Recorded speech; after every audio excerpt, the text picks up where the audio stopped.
Welcome to the Painter Marketing Mastermind podcast, a show created to help painting company owners build a thriving painting business that does well over $1 million in annual revenue. I'm your host, Brandon Pierpont, founder of Painter Marketing Pros and creator of the popular PCA educational series Learn, Do, Grow, Marketing for Painters. In each episode, I'll be sharing proven tips, strategies, and processes from leading experts in the industry on how they found success in their painting business. We will be interviewing owners of the most successful painting companies in North America and learning from their experiences. What is going on, everybody? So today we are doing a very special episode of the Painter Marketing Mastermind podcast. We have Nigel Costolloe, we have Cole Palea, and we have Morgan Zion here. We are going to be discussing Contractor Reboot. It was the PCA event that occurred in Seattle, Washington, November 16th to 17th. A lot of people were uncertain about it. It was a first of its kind.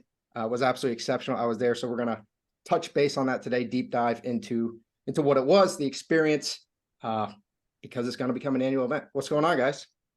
Good morning. Fat and happy today, Brandon. Yep. This is briefly after Thanksgiving, so we're all fat and happy, which is good. Let's get into the genesis of Contractor Reboot. How did this idea come to be? Oh, can we just throw Cole under the bus immediately? Let's do it. I've been I knew we were going to do it quickly. So yeah, let's do it immediately. Cole, you did this. Well, it's kind of interesting. So what had happened was PC had reached out and had spoke with myself and Morgan regarding kind of this concept of refueling contractors, and it was kind of based off of these conversations that I was having with a lot of local guys here about where their limits were and just their general pulse. And I had learned that a lot of them weren't frustrated from a paint perspective, but it was like this personal overload that they're experiencing as entrepreneurs, and it took it completely out of the paint bucket, if you will. And I realized that there's a lot of us in the business who face the same problems, the same challenges, the same issues. And there's no vent for us as painting contractors that seemed like it was approachable, I guess, if you will. And it was like this hidden conversation that was happening as an undertone. But it was very this area where nobody really wanted to go into as far as having that conversation, and so that's kind of where it sparked. And Nigel gave us the support and hooked up with Morgan, who I've known for a while here, and it just synced up perfectly. I feel like Morgan's background, some of our insight, the PCA support behind it, and it just went forward from there. So Cole, let's do quick intros just so everyone listening knows, who's on. Sure. So we'll go Cole, Morgan, and then Nigel probably doesn't need to be intro, but we'll do him just in case. So Cole, go ahead. Sure. I'm Cole Palea, out of Seattle, Washington. We have a small commercial repaint company, and we focus on really building solid relationships with our people, and our communities, which also strengthens our relationship with a lot of our long-term clients here. Excellent. I'm Morgan Zion. I am a local Seattle muralist and wellness coach, and I connect with the community a lot through my offerings and services, but I also work in paint, and so it's been awesome to collaborate with painting contractors like Cole and business owners to better our city. And That's a gross understatement, Morgan. I would call you a force of nature. Thank you. Now you have to squeeze it into your resume. Yeah, force of nature. Yeah. Nigel Costolloe. I've been a PCA member for at least 15 years, have a business in the Boston area. It's residential, and also currently the executive director of PCA. And salutations to you, Cole. I think you nailed the description of Reboot. PCA puts on a lot of events, and I think there's a tendency for people to want to present themselves perhaps as more successful, happier, more profitable than they truly are. I think there is a tendency for people to want to put their best foot forward, and that means we can pretend that things are better than they are. And you tapped into, as you referred to it, an undertone or undercurrent of challenge, stress, misery. So Reboot was an opportunity for people to gather and say, it's actually really, really hard being an entrepreneur, regardless of the actual space that we're in. Applying paint to surfaces, regardless of the surface is a space shuttle, a steel girder, a home, the wall of a building. We're entrepreneurs first and foremost, and it is lonely. No one quite knows what it means to run a business except another business owner. And for us to gather and say, yeah, it's been a really hard year. These are my challenges right now. I think the concept of Reboot applies every single year. We all face the current challenge of hiring. When this issue is resolved and somehow we can hire all the people we need, then there'll be some other event and we'll be challenged finding customers, or we'll be challenged with cash flow, or some other thing will present itself like COVID that will make life that much more challenging. So kudos to you, Cole, for tapping into that vein and exploring it, developing it, bringing it to the front, and sharing it with everyone. It was remarkable to be with 65, 70 painting contractors who were just as vulnerable and as honest and as transparent about their challenges as we could have hoped. So kudos. And of course, you, Morgan, had a whole bunch of really burly painting contractors bending and stretching and breathing. I didn't think that was possible, but it was. It was. Yeah. Thanks, Yeah. Nigel. Thanks, Nigel. So Morgan, let's kind of run through, I guess, the structure of the event, for people listening, sort of how is it broken out? Yeah. So, I've been to a lot of conferences as an attendee and also as a speaker and a moderator. And what I noticed is that people get tired and they're consuming a lot of information. They're sitting down for long periods of time. And whereas they are, they are somewhat engaged, over time, it's just not possible to sustain that. So you need to drink a lot of coffee. You need to, get some way to get hyped up. And many times, again, it's only coffee and food. And then you're just looking forward to, by the end of the day, either drinking or passing out, because you're just a little bit lethargic and there's not much energy in your body, like natural energy. So I was like, what if we break it up into like more engaging methods and ways to get people energy. So one way in particular is conversation with others. So one of the first things we did was we would have say a speaker and then a round table. So you're making those round table moments interacting with others a way to get energy, because we do get energy by stimulating conversation between others and connecting. If you're not talking at all, right, you're just consuming information, you're not able to express yourself either. So we really wanted to add that into a lot of the post session. And then in addition to that, instead of having people on their phones, which is actually an energy drainer, we said, phones down. And not everyone was, going to follow that the whole way, but maybe they were a little bit more mindful about it. So rather than being like half focused, they were able to focus more intently and then have conversations with others, drink water. So I had everybody drink water regularly, which is another energizer, right? Water break, water shot. And then we had wellness sessions in between. And these wellness sessions weren't like full yoga classes. They were like 5 to 10 minute breathing breaks, or teaching them ways to decrease their stress levels and re-energize, again, through breathing, meditation, and also movement. So like, again, this isn't a full yoga class. This isn't a full meditation series. It's just like, I call them little energy bites. it's like a snack, energy snack. And it's really interesting because people started to, I think, by the end of the day, start to crave it because they're like, oh, I actually felt a lot better after I did this thing I don't normally do.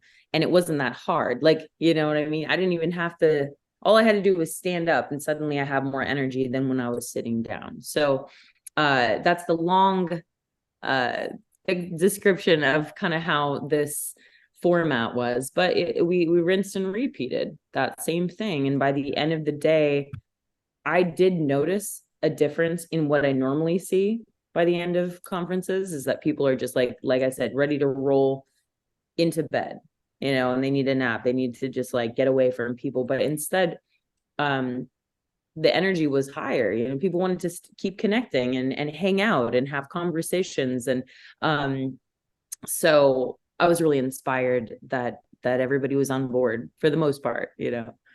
Well, I think you did it in a good way too, right? Like it started small and easy. Like it was approachable by all of us when all you have to do is close your eyes and breathe. But at the end of day 2, we're all bent over and we're doing our stretches and like progress, Right. Yeah. Progress. Exactly. We're all bent over progress. Yeah.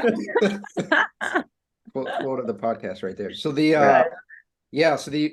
for anyone who's been listening to me for any length of time, I'm very practical, hands-on. I really like where the rubber meets the road. That's what we focus on with this podcast. So I had sort of mixed feelings about this conference going into it. I didn't know whether it would appeal to me personally, just because I am so focused on practical. It did. So it was my 4th event in a period of about 2 months with the PCA. I went to quite a few events. This was the 4th one. What I really liked about it was it did an effective job of sort of like the left and the right brain, kind of the mental health, the emotional well-being, but actually meeting the practical as well. It wasn't, hey, let's meditate, let's get weird for 2 days, and then let's go back to our business and wonder what we did this past weekend, because it didn't really help. It was like Morgan was saying, it was, stand up, hey, we have stress. Right now we're talking about stuff, let's get into finances. Okay, that can stress you out. Let's stand up, breathing, this, that, whatever. Things that people could actually go back, take and implement into their painting company day-to-day life. So I enjoyed that. I also thought the caliber of the speakers was really good. I was impressed by the diversity of it. There was Nick Slavic spoke, Jason Paris spoke, gave really good SOPs. Jason got weird, but that's what he does. So he fit right in with this conference into his long life-term goals. We got some pretty emotional stuff from some of the speakers, which was good. Helped everybody open up. We got finances, what your finances should look like. Danny Kerr, Breakthrough Academy, spoke, got into the SOPs. How do you build effective SOPs for your company? I spoke on sales and the mindset there. So it was this really excellent kind of yin yang thing going on. And I think everyone left, I believe everyone left delightfully surprised. They didn't register for this thing thinking it was going to be bad, but I don't think they thought it was going to be as good as it was.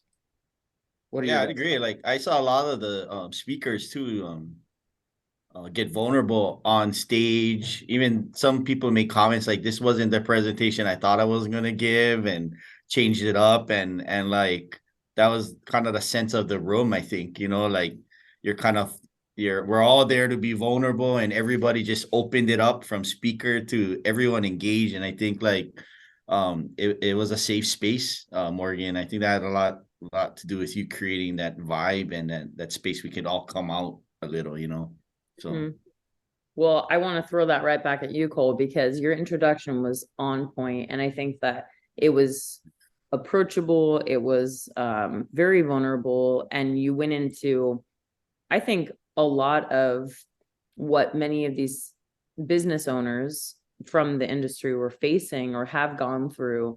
And when you meet somebody, right, and they're jovial and kind and stuff, you have no idea what they've been through in their life to get there, right?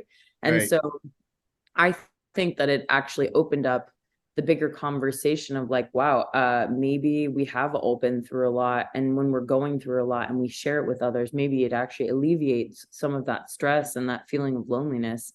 And Nigel also opened it up with a really great writing exercise. Yep. Which was kind of like right before we went in, we're Right. like, hey, can you introduce, everybody? And he's like, well, actually, I have this have you ever heard of the, the intro poem or what, and I was like, what are you talking about? He sends it to me. I was like, okay, I'll make a slide for it. Go on up there, and it was so cool to, first of all, hear yours, Nigel, because it was so beautifully written. I was like, dang, mine's going to suck. Right. But, I'm like, wow, okay, someone's a writer here. But then, to hear, to even see people at the round table that first moment, sitting there intently trying, like making an effort. Everybody's got their journals out. And that was another part, Brandon, that we added was these journals and with pens and really nice journals too, so that they felt like, okay, this is something I need to take care of. And this is my property. I'm going to start writing. So we have them write it, and then we have everybody share it. And that was so, and I know you guys were at tables too, but my table was so like, wait, we have to tell people? Like, I was like, oh no, and it was the first, I think that was probably the best way to break the ice, because not only is that really challenging as a writing exercise anyways, but then to share it with people you don't even know. And it's basically about yourself, like your background, where you're from, what you've been through, in just a really short poem. And you're sharing it with these people that you probably never want to talk to again, but now you have to, it's like really, really good. So maybe, Nigel, you want to touch on how that's impacted you in the past, and how you just came up with it right then to think of. Thank you, Morgan. So the exercise is the Where I'm From poem, and it's used in workshops to basically break down the boundaries that exist between people who are getting together for the first time. And this doesn't need to be about kumbaya or deep work. It is simply, this is who I am. And the exercise is not for other people, it's for us. So it's describing to ourselves, who am I? How did I get here? Where am I from?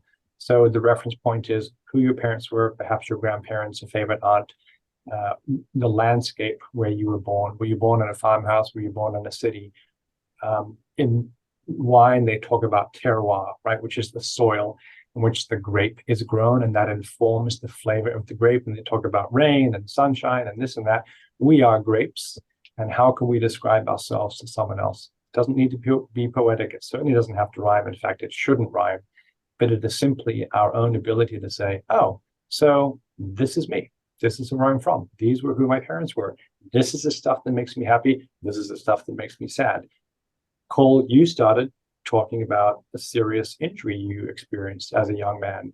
And I remember you actually referenced it in passing when you picked me up at the airport and we were having lunch. I didn't quite click on what you were saying until you presented. I thought, oh my God, he referenced that. And I never actually followed up to say, wait, what's this FedEx thing that you talked about? And then, of course, here you are stuck beneath a FedEx truck as a young adult, broken in many pieces. So thank you for sharing that experience and for starting off the conversation on such a profound level. That was remarkable. But that poem for me, it was crazy because you did that poem at a last minute change, right? And so we're doing it and I'm looking at this poem and I'm like, shoot, okay, I'll just share it, right? And it was like, I didn't even like, those are thoughts I never even let out ever. And then here I am in front of this group of people. I'm like, all right, here we go. Right. And I think it was just the perfect icebreaker to like, Nigel ripped the Band-Aid off early on this thing. Yeah, really. Right yeah. Well, Cole, you set us up, and then Art came out, right, and spoke about his experiences and struggles with an addiction. And then Dean Ridings, I think one of our most affecting and impactful speakers, approached me in one of the breaks. He said, God, I hated that poem thing. And then I sat down and I started to write it and thought, oh my God, I really need to write my poem. So it can initially be a little bit off-putting, like, oh God, really, you have to do this? But once you start, it can be a very profound experience. Yeah. So that was the beauty of this conference, is we all have moments where we think, I didn't want to do that. But then once the exercise begins, once we actually lower our defensiveness, there's an enormous amount of resource and richness that we can bring to a conversation that otherwise we don't make available to other people. Yeah. Yeah, I agree. Yeah, Cole, Cole, you had a strong start there to the conference. Yeah, you spoke and Art spoke, and wasn't really sure that me speaking was a good idea anymore at that point. But the conference started very strong. But one of the great things about this conference, I think, was a bit more of an intimate setting. So when we are learning this information, when we are getting vulnerable with each other, but then we're also learning some practical things such as finance, things of that nature, and how to incorporate those two. It was different, not necessarily better, but different, say, than Expo. Expo, you're getting fire hose of information, tons of information, you're networking. It can be a little overwhelming. This conference, I think, did an excellent job of not overwhelming, but really transforming. So I enjoyed that a lot. It was like a family room type setting, except there were 70, pretty successful or maybe not so successful painting contractors in the room, all opening up with each other, all learning from each other and learning from the speakers. So it was excellent. Yeah, I do want to say, Brandon, you bring up a good point too, because I think that a lot of the hesitation for this conference, for maybe from anyone, including yourself, was that, will I go and learn anything? Like, am I going to leave like having ingested anything that's going to help my business?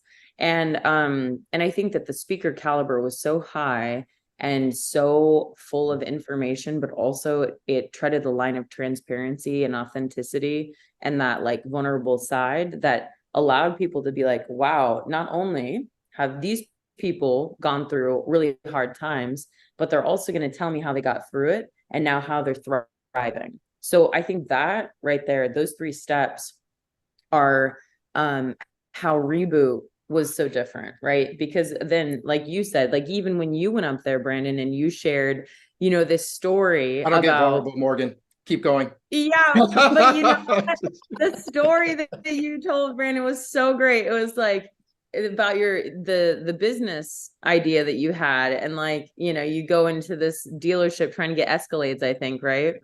And you're like, this is going to be the best idea ever. And I know that everybody in the room, including myself, was like, this guy is crazy. What is he talking about? This was like, and then and I think that captured the attention, right? It's very memorable. The story is very memorable. But then when you came in after that with all of this really rich content that helps business owners in that way that they need, right? Think about an approach their business with a different mindset. I think that was like, it was like jarring in the best way, because my attention was there. I was like, oh, I guess I should go into painting now. It's like, it was really great. And I think everybody treaded that line.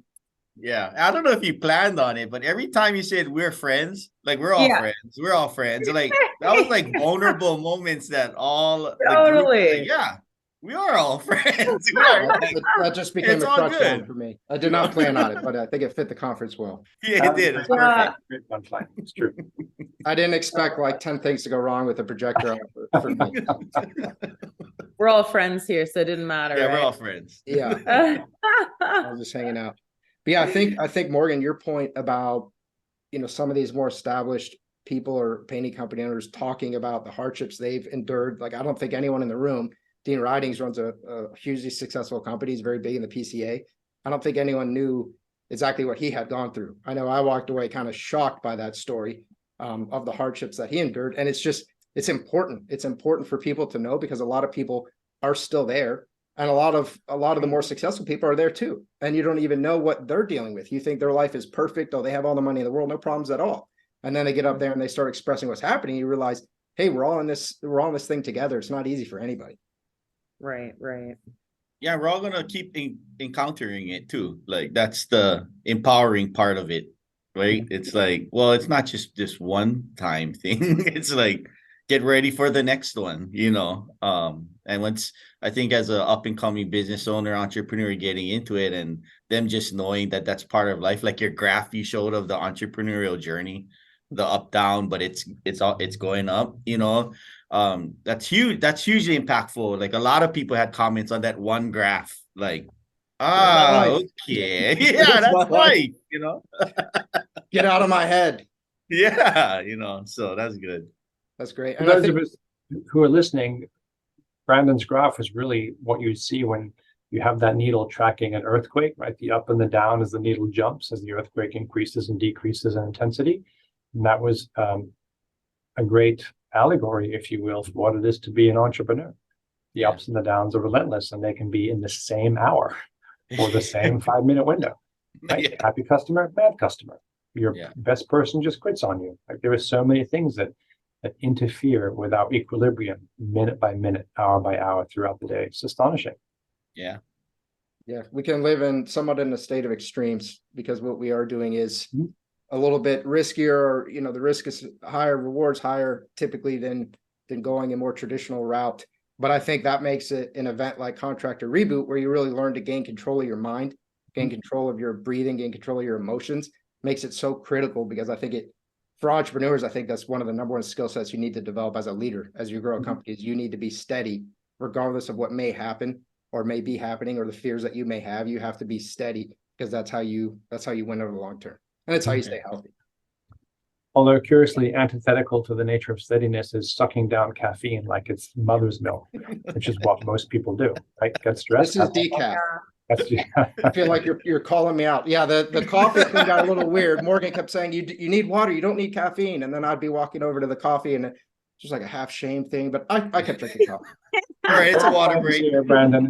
It's a water break. Here we go. Water break. Water. I drink a lot of hot water, regular water, because of that very thing. I'm like, I thought it was so fun when we did the water shots, you know, so everybody filled up. It's like, and I was like, oh, this is so great. And I can see people's grimacing faces. I'm like, do you guys not drink water around here? Like, first time drinking water in a year. Yeah, I know. I'm pretty sure that was half the room for sure. Yeah, most of us like adding beer flavoring to water. Yeah. Just a little sprinkle, you know. No, I will say also is like, you know, a person who is also an entrepreneur, not necessarily in the, you know, painter contractor sense, but as an entrepreneur, I mean, I don't have a ton of employees. I don't have the same amount of maybe caliber of business or the operations side of things anymore. But as a person trying to hold it down, right, and having goals and having these aspirations and things, and then experiencing, you know, a pandemic, experiencing the hard times, and feeling so isolated and alone, and you just don't have a foundation, and then expressing that and sharing it is like ripping off the Band-Aid, because you've been hiding for so long. You want everybody to think, like we were talking about posturing, you know, everybody's like, oh yeah, multi-million-dollar business, killing it, you know, looks good on Instagram. But like, when you actually share that it has not been okay many times, and still, like you said, the entrepreneur journey is that when it's good, all of a sudden it's like, why is it down in the dumps 2 days later? Like, what just happened? Like, well, I thought we were on a high, now we're on a low. And the only way you're able to level the playing field is in your own self. Like, the only way you can level the playing field, because that's going to continue. The graph continues. It's just going to continue. How are you the one who holds the baseline? How are you the one who keeps it steady? And so that's why the importance of self-care, wellness plus business, is so essential. Because say you're at one of the highs, right? And you're like, okay, now I'm going to go and do all these things, and because you're not level-headed, you're riding the wave of the entrepreneur journey. Now you're not looking at when you're not zooming out, because you're not balanced, you're thinking everything is good, but it's gonna drop. So like, why did you just go high with the high? You got to stay middle, because when it drops, you're so high, that drops so hard. That's when you go into depression. That's when you get into addiction, because you were so high and now you're so low. But when you're able to stay at balance and take care of yourself mentally, physically, and spiritually, you're just watching and you're not freaking out.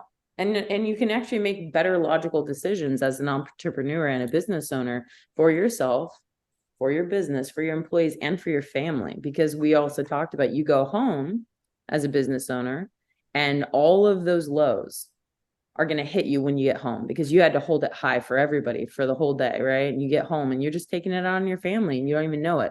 or you're just completely mute. You want to just like zone out, not talk to anybody. So I think that was really big because that was a roundtable discussion we had a couple times. I think after Dean's, people were really like, it was really serious, the conversations that were being had. So I don't know if you guys were at a roundtable during that time, but that hit me hard. But as employers, we try to stay steady, right? And then we don't realize that like I'm a non-confrontational, non-reactive person at times. But when there is a reaction, like Cole doesn't have a smile on his face, I don't realize the effect it has on my team because they're reading that. And it sends it sends these waves out that affect them, that all of a sudden they get turbulent too, because they're like, wait, Cole's not in his normal mood. What's going on? And I'm not aware of that in the moment. And I think that a lot of that tends to build momentum sometimes in another way.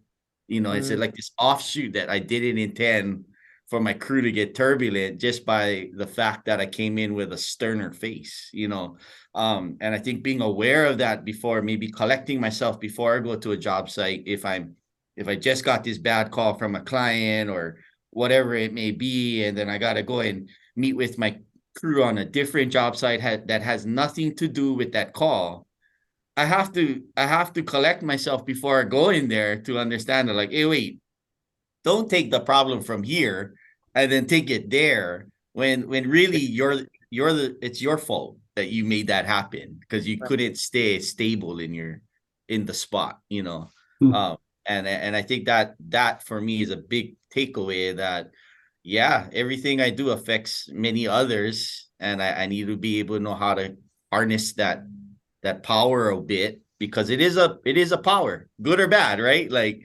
it is there, and so just being collected in myself to be like, hey, it's okay to take 2 minutes and work on some breathing exercises that Morgan just taught me how to breathe through my toes. And,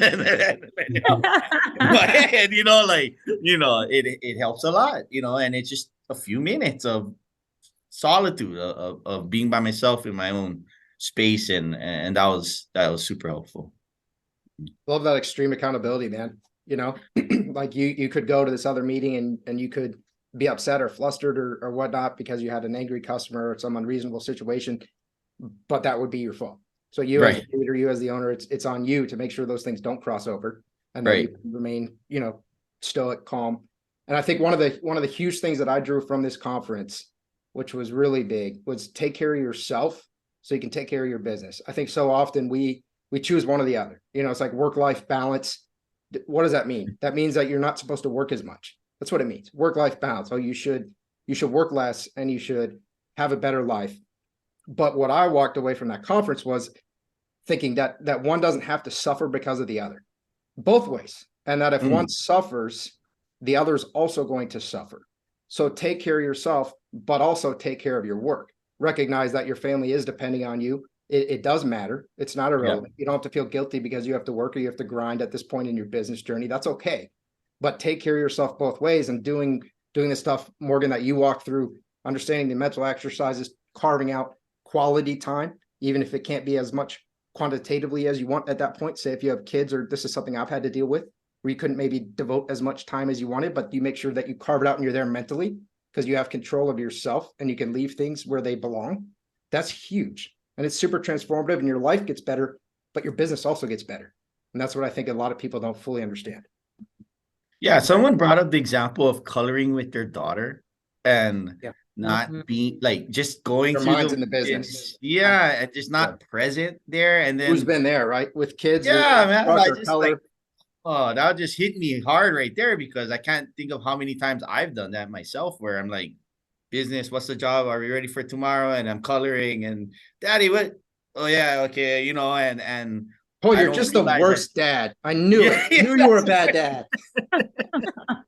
But it's also to use that experience to fuel you up, actually, instead of like this extra thing, right? It's like, wait, let me take the time to just focus there, because it's actually fueling me up so I can think better about that. And just giving yourself a few seconds, I think, is a big takeaway, Right. There is so much science these days studying the impact of social media on the brain. Let alone children's brains or adolescents' brains. We'll start with our brains, right? We're adults mostly. And the relentless challenge of distraction, and then task switching, which is us performing one task and the phone rings or someone pops their head in and they have a question, and all of a sudden we're switching gears. And Andrew Huberman, who is a neurologist, neuroscientist, talks about this and the need to have those pauses that you just described, Cole, before switching tasks. So actually try and stay focused, get something done, and then take a minute, look out the window, watch a bird fly by, enjoy the sky, and then start something new. And that enables us to make that transition successfully, rather than it just compound a feeling of stress and anxiety that we're never going to get caught up and there's always more things to do. I'm not in any way a religious person. In fact, the antithesis, and probably if I stepped into a church, a lightning bolt would strike me down. But I remember this lesson of Jesus suggesting that as we travel from outside and cross the threshold into someone's home, we shake the sand off our sandals before we cross the threshold, which is really task switching, right? Leave all the stuff out and then bring your true self into the conversation as you enter someone's home. And we've all lost that ability. And again, back to caffeine, we compound the stress and the anxiety by making ourselves more and more jittery. So I'm reflecting on all of that, the work that you do, Morgan, and the way you personify Cole living a different kind of life, a more intentional life, and recognizing that a wonderful way for us to start an event like Expo would actually be to ask people to ground themselves before we get into, okay, here's 2.5 days of intense learning, because we're all in Russia. And I know at Expo that as soon as there's a break, everyone's on the phone. So whatever lesson has just been learned is basically then diluted by the distraction of the device. Let's just get a big yard outside, and then we can take our shoes off and go out there and just ground real quick, energize us, come back in, you know? Well, you know what, I completely agree, Nigel. And that was part of, you know, I asked for some feedback because I always am interested in understanding perspectives, right? And that's the only way I believe we improve is through just opening up our minds to what could be happening outside of our own thoughts. And you know, that was one of the comments. It's like, you know, people are still addicted. You know, they're still like going for their devices. What could we have said to motivate them in another way earlier on, you know, to be like, hey, actually, 0 phones. You know, it's like almost like you're in school right now. You know, it has to, because it's such a cultural shift, right? And everybody is addicted to their devices and their task switching. What is a way without punishing people, you know, like we're used to like school method, punishment for everything that you do wrong, right? That's not always helpful when you're an adult because you make your own decisions. But what are the other intrinsic motivators that lead to people making a positive change or a habitual switch? And one thing, because I've also read a ton of books on task switching and also done a lot of trainings for productivity, and task switching is like the ultimate killer of productivity, because you actually, not only is your brain not functioning at its fullest capacity, but you lose your focus immediately, though you think you're doing more, right? Your brain is thinking, oh yeah, look at me, I'm doing so many things, look at me multitasking, getting this done while I'm doing that. But the quality of what you're doing slips. And so it's almost like maybe in the future, as we continue this style of conference, is what kind of motivators, what kind of way to set the tone is going to really resonate with people to get them to change their mind about what they're doing. And again, instead of punishment, because we're not in school anymore, we're not kids, how do we want to do it intrinsically? We're like, oh, you know what, this isn't helpful for me and I want to change because of something, you know what so I think that's something that we need to investigate for our further conferences. How do we motivate people to change their mindset around task switching?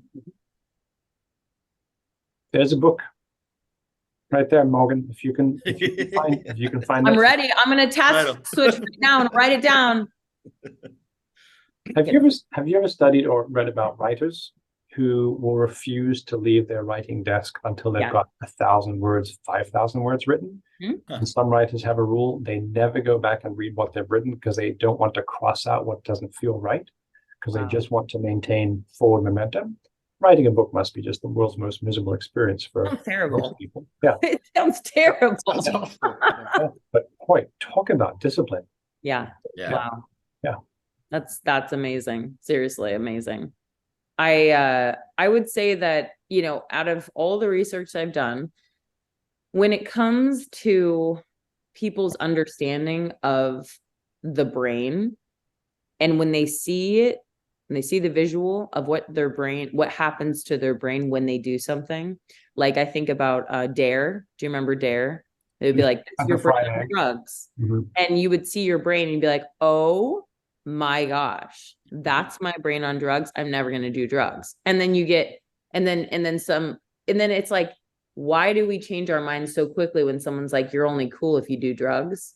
Mhm. As we like, you know, as we evolve into this like teenager who thinks that they need to be cool, right? When we're adults, we no longer need to be cool. When we're adults, we need to take care of things. We need to be responsible. We like listen to podcasts and read books that help us improve, right? Self-improvement books, or, you know, ways that we want to become more successful. Mhm. So perhaps one of those approaches could be something aligned with success, right? This is your brain doing its normal routine, and this is the percentage of entrepreneurs who succeed with this way, this process.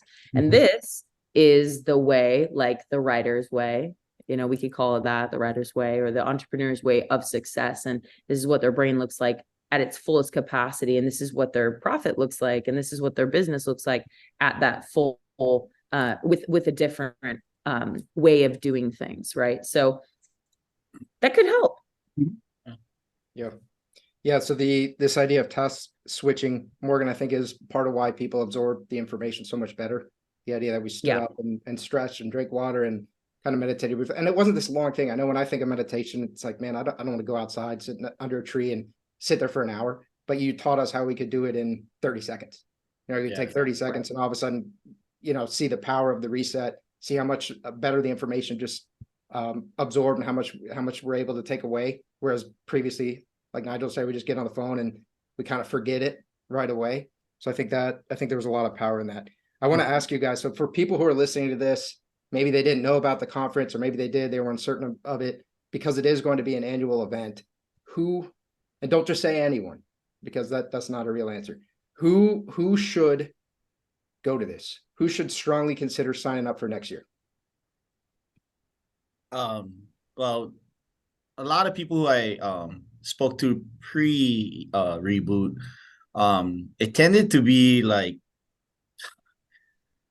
don't say anyone, right? You said Brandon. Well, I knew that was gotta most The of the natural answer contract. was anyone who wants to feel better, right? That's the natural answer, but I'm going to push you guys farther than that. You know, it became like this overload thing. It's like some people know when they're overloaded.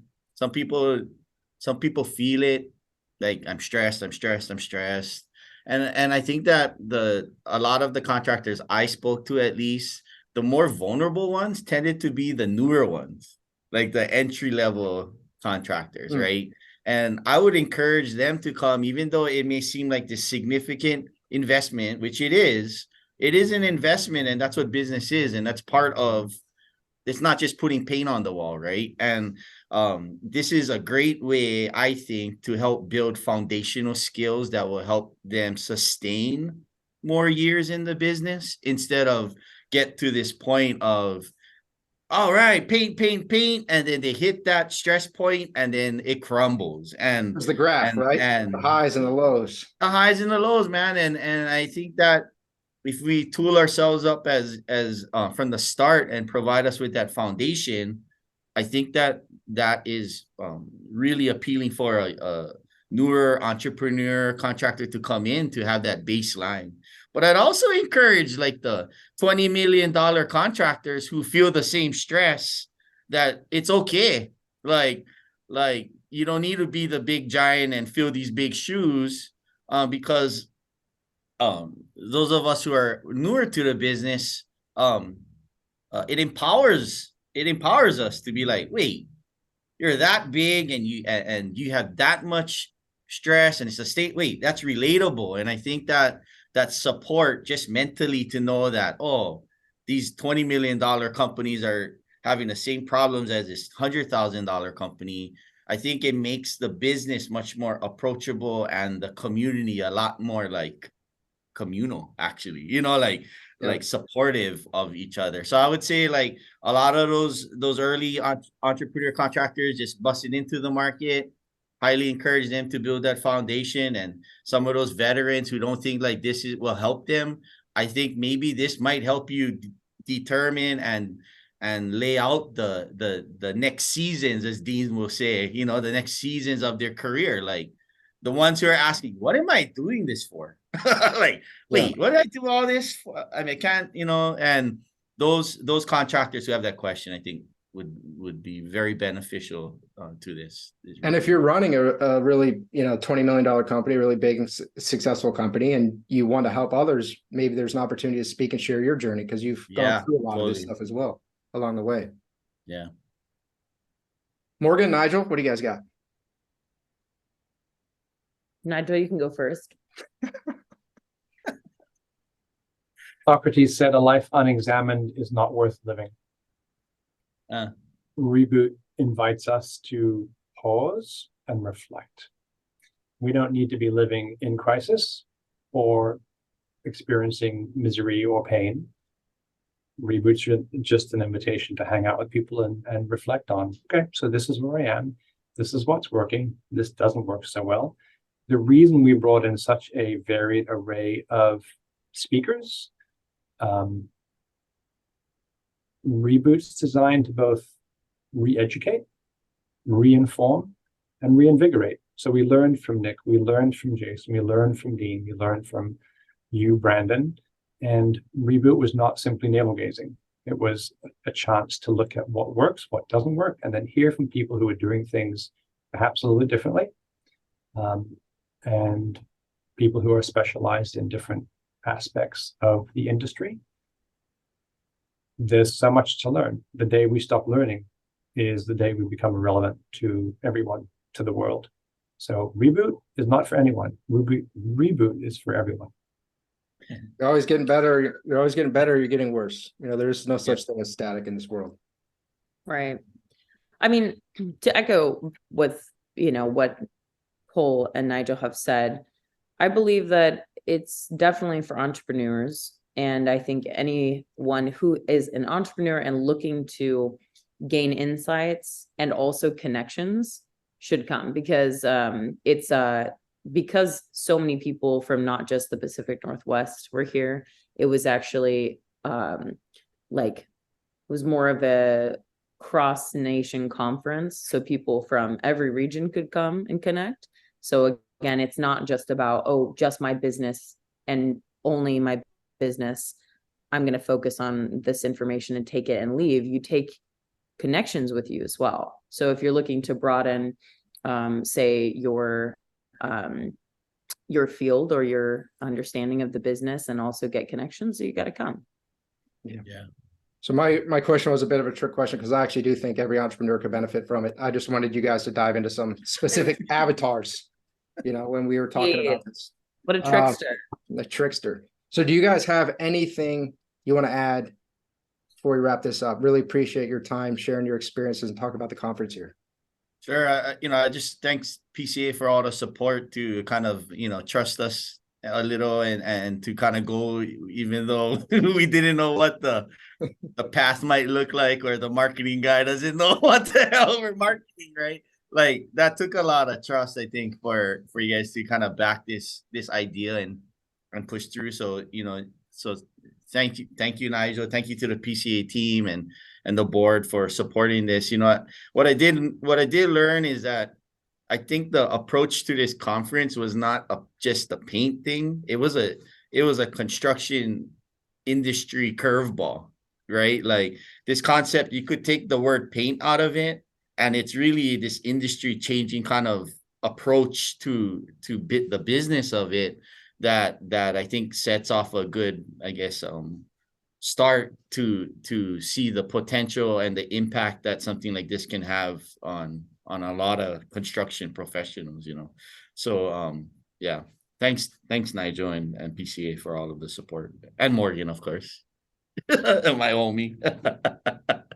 Thank you, I Cole. would just say all of those things that Cole said, I totally agree with. And again, thank you, Nigel, for trusting us and recognizing that we have something special and professional to share with the world, and also with contractors in general. So and Cole, thank you so much for always, like, you made it really fun. Like, he and I had a lot of fun planning and making this something that was really authentic, but also professional. And I think again, the lineup of speakers and the people who attended were like top tier, top quality. So being able to, brush shoulders with everyone was a huge step in the right direction, I believe, for PCA and for myself as an entrepreneur, and also connecting to a broader audience. So thank you so much for this opportunity.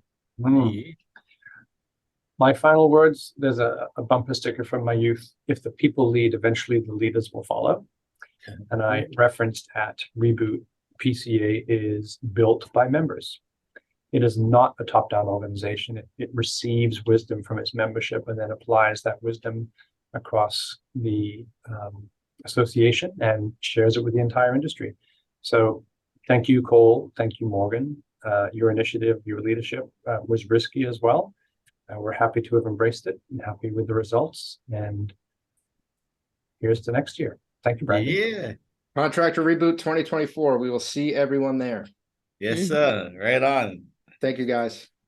All right. Thanks. If you want to learn more about the topics we discussed in this podcast and how you can use them to grow your painting business, visit paintermarketingpros.com/podcast for free training, as well as the ability to schedule a personalized strategy session for your painting company.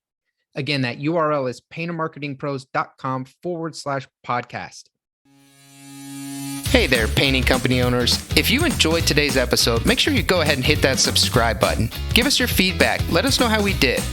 And also, if you're interested in taking your painting business to the next level, make sure you visit the Painter Marketing Pros website at paintermarketingpros.com to learn more about our services. You can also reach out to me directly by emailing me at brandon@paintermarketingpros.com, and I can give you personalized advice on growing your painting business. Until next time, keep growing.